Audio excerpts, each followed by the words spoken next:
Cost engineering, not an engineering branch in the academic point of view, but a position or a role given in the industry perspective.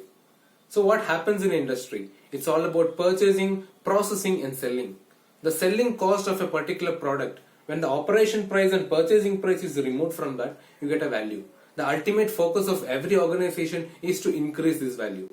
Very much general fact. And in turn the focus comes towards purchasing, which is a key contributor. And in every standard organization, there should be a department for controlling the cost, and there is a cost engineering department and a cost engineer to support the purchasing team to better negotiate with the supplier, or as an authority function to ensure that the purchasing team buys the parts at the right price. So let's see what a cost engineer does. Welcome to another video.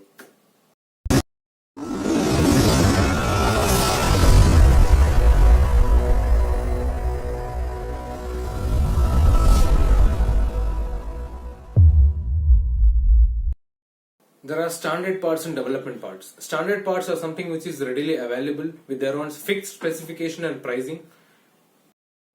And development parts are something which is a customized design or a new design which is asked for a supplier to manufacture by providing the technical documents and specifications.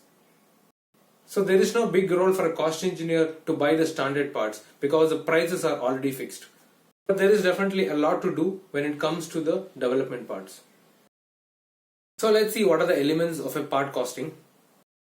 The part price will be the sum of raw material cost, process cost, bought out parts, logistics and packaging, labor cost, overheads and profit. Raw material cost. The product in your hand is nothing but the transformation of a raw material. So the raw material price will have a greater impact in the part costing. How to find the price of the raw material? It depends on the material you are using and depends on the grade of the material. There is something called as raw material index, and this raw material index will contain the price for each grades. You know the weight of your part which you are considering, and you have the price for unit weight. You need to always consider 20 to 30% excess raw material with respect to the part cost. It again depends on the yield of the material, how much usable, and the amount of excess weight whatever is added will come out as a scrap at the end. 100% of the scrap is not recoverable.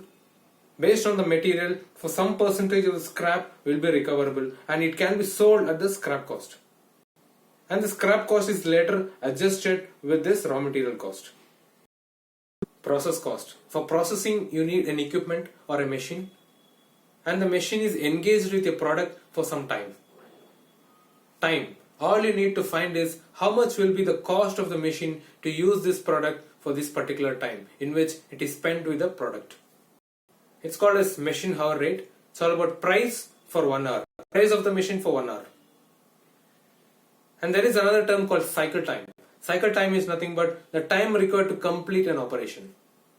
So how to find the machine hour rate?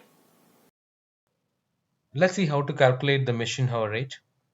For every machine there is an investment which is taken as 10 million over here, and the life of the machine is 10 years. The numbers shown here are just for reference for your better understanding and not to be compared with the actuals just because it depends on case by case. So 10% depreciation every year can be taken so that after 1 year the cost of the machine or the value of the machine will be just 9 million. So the supplier might have taken the loan to buy the machine. So the interest rate of 12% is considered over here. And the cost of the machine for next 9 years would be 10.08 million. So the cost of machine for 1 year, you just divide that by number of years, that is divide by 9. You get the cost of machine for 1 year, which is 1.12 million.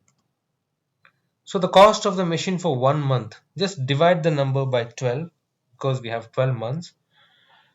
We get the cost of the machine for 1 month is 93k.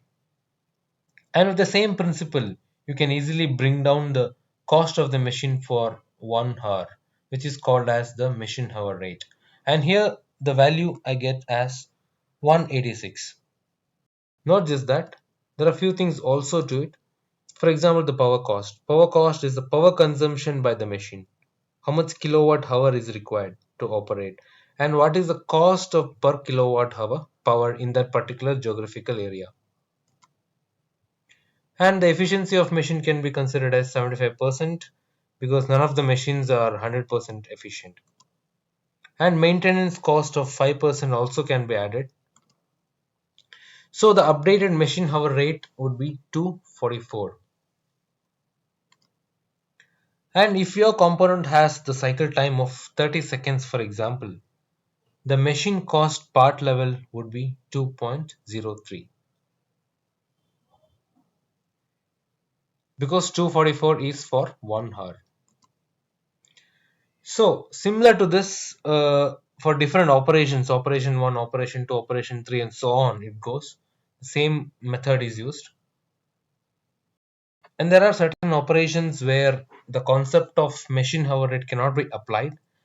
It depends on the process. Just for example, welding or laser cutting or painting. The welding is for per length, this much is the amount. And for laser cutting, for so much thickness, this is the price which is fixed. And for the painting or surface treatment operations, it depends on the surface area used. So the process cost would be the cost of all the operations on a part.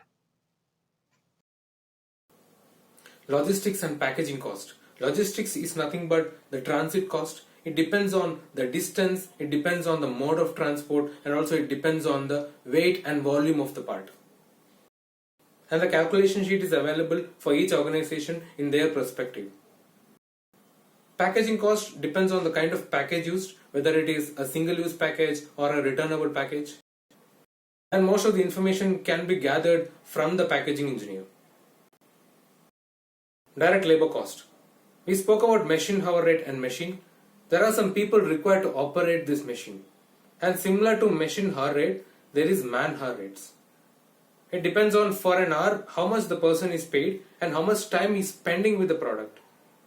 It depends on total time spent by all the persons involved.